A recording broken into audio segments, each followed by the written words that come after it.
expenses, assets. But in the kingdom, money is never just about money. It's a mirror of your mindset, a reflection of your trust, and a test of how deeply you believe in what God already placed inside of you.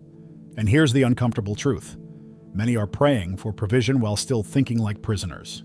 Let me say it plainly. If your mindset doesn't shift, your bank account never will. You can tithe, you can hustle, you can even get lucky. But if your thoughts about money are rooted in fear, scarcity, and control, you'll keep sabotaging the very blessings God wants to release. That's not a rebuke, that's an invitation. Because God never meant for you to be a survivor. He meant for you to be a steward. This video is not about hacks or hustle culture. It's about exposing the one mindset God is asking you to surrender, the one that's quietly limiting your business, your finances, and your obedience. And once you recognize it, everything changes.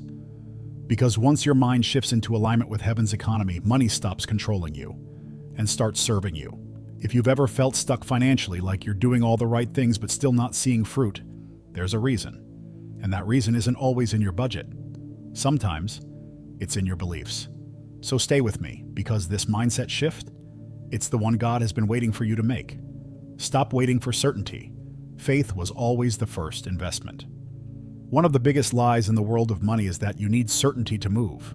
People wait for all the numbers to line up, every risk to disappear, and every outcome to be predictable before they take action. But God's system was never built on certainty.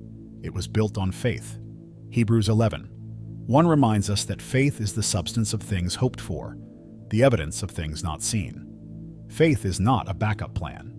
It's the actual seed. The truth is, the most powerful moves in business and life don't start with full information. They start with obedience. When God told Abraham to go, he didn't give him GPS, he gave him a promise. And that promise was enough to move a man, build a nation, and start a financial legacy that still echoes in the kingdom. Your move doesn't need a forecast, and it needs faith. Faith is heaven's green light. In the marketplace, you'll meet people who study opportunity to death and never invest a single dollar. But the ones who build wealth in alignment with God's principles are those who understand that risk is not the enemy. Disobedience is. When you delay because of doubt, you're not being careful, you're being faithless. The longer you wait for perfect timing, the longer you delay your calling and your cash flow. Think about the parable of the talents, Matthew 25:14-30.